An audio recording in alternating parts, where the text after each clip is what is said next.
Welcome to the Washington Times Higher Ground. I want to get right into this because you have a new book, Serenity in the Storm, and you could be writing about anything in the world right now. Why faith? Yeah, it's so important. I brought a copy here to show you. Serenity in the storm is a concept that I think is just applicable in a world full of chaos, in a country full of chaos. Two parts. One, the answer to the ills we face, the drug use, the fentanyl crisis, social media, the epidemic of young women and men contemplating suicide. All of these societal ills are an outgrowth of sacrificing and moving God aside in patriotism and tradition.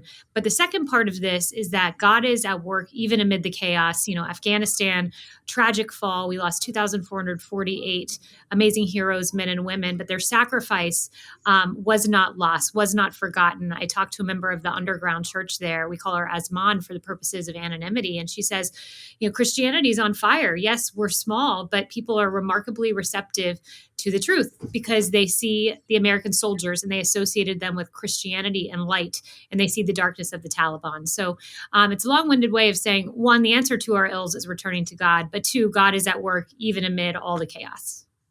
Yeah, and I love that because it's so easy to get focused on the negative, and there is a lot of negative, and we do need to talk about it. But the fact that you just talked about the underground church being on fire, we see that all over the world, and Yes. it's incredibly fascinating.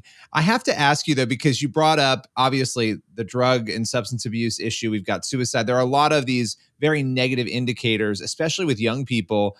What did you make of the government, putting out basically this alert through HHS, the Surgeon General, saying, look, we have a loneliness crisis going on right now. I mean, I thought it was so fascinating to see the government sort of acknowledge that, particularly in light of what you said about the removal of God. I think it's spot on, and it's right of them to point to the problem, but they need to take an inward look and realize that they're part of the problem, particularly this administration with the Department of Justice that has disproportionately targeted the pro-life community, targeted Christians. Thank God we still have courts of law in this country and juries to exonerate people like Mark Houck, a father of seven, who all he did was defend his son. But then you look at, in the wake of the Nashville shooting, the fact that this administration never used the word Christian, not the press secretary, not the president. Christians were the victims. They were the targets here. 6 of them lost their lives.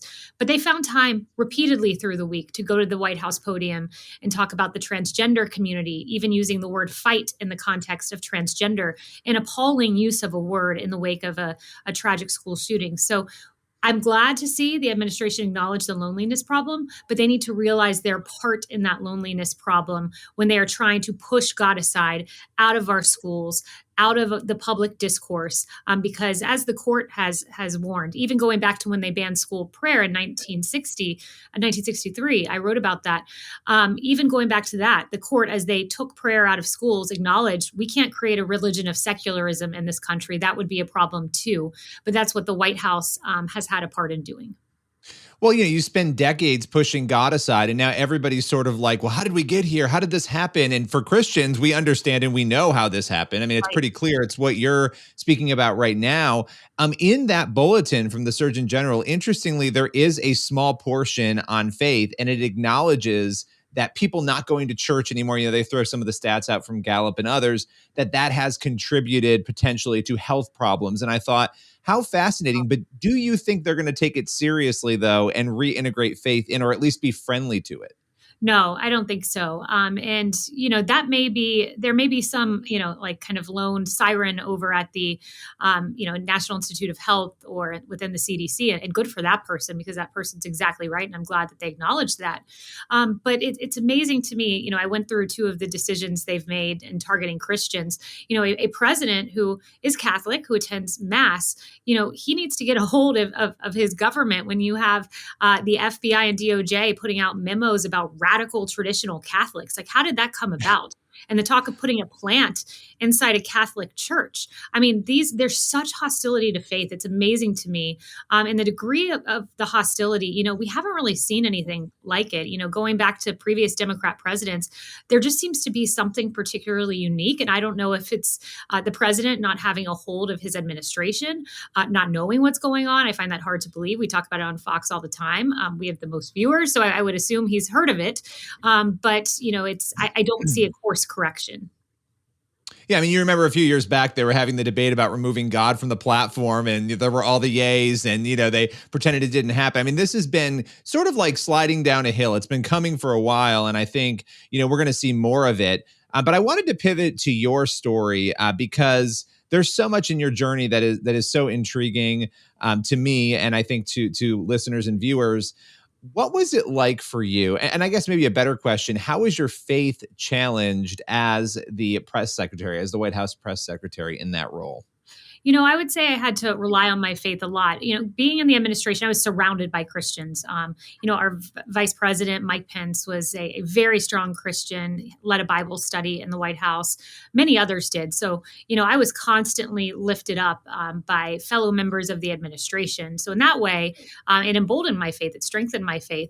And I would say, I never really felt my faith was challenged. If anything, I leaned harder into it because it was leaning into faith that allowed me to have calmness and serenity at the podium. I'm someone who, I get in my head about things. I want to over prepare and I never feel like I'm prepared enough, which is a good quality, makes you research and really know the material, but at the same time, it can backfire. So what allowed me to turn that spigot off in my mind and say, okay, you've called enough department heads, you've gathered enough research, you have enough coronavirus graphs, was leaning into faith and just saying, God, give me the peace that I need to stand at this podium because I know I'm going to have a lot of barbs coming at me. And as you probably noticed, there were.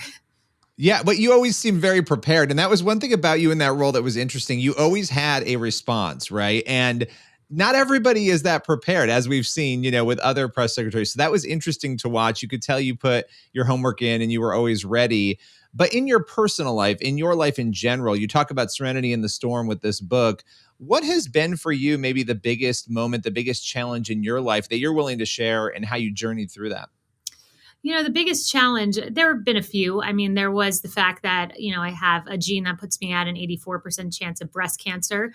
And, for 10 years, I had to go in and get MRIs and ultrasounds. And, I was often the youngest person in the cancer hospital walking through the corridors. And I saw these brave American women, I call them American heroes, who are battling breast cancer. My mom was proactive, never got breast cancer, but she had a preventative mastectomy. And that's a hard thing to do. You're losing a piece of yourself, basically. And so for 10 years, I put off the decision, put it off, constantly, worrying. There were false alarms, the mammogram, we just want to be sure, come back for a second test. There were a lot of ups and downs through law school. I remember trying to study for finals, but I had to run in because I thought I felt a lump. It turned out being okay. So there was a lot of trepidation, and thankfully I was free from cancer, as I say, but not from the prospect of it, which can be kind of a dark cloud hanging over your head. But, I ended up finding my husband. It was a long journey to find a good man. That was another journey in and of itself, but God led me to Sean Gilmartin. We got married. I built up the strength to follow my mom's footsteps, have the preventative mastectomy. Again, faith was a big reason I was able to get to that surgery table. And then now I can say, basically, there's like a 0.001% chance that I'll ever get breast cancer. So I would say that was one of the hardest journeys, but God was with me every step of the way, like he's been. And he teaches you a lot through those journeys. And when we go through things like that, difficulties, you learn so much about your faith, about life, it puts everything into perspective, I would imagine.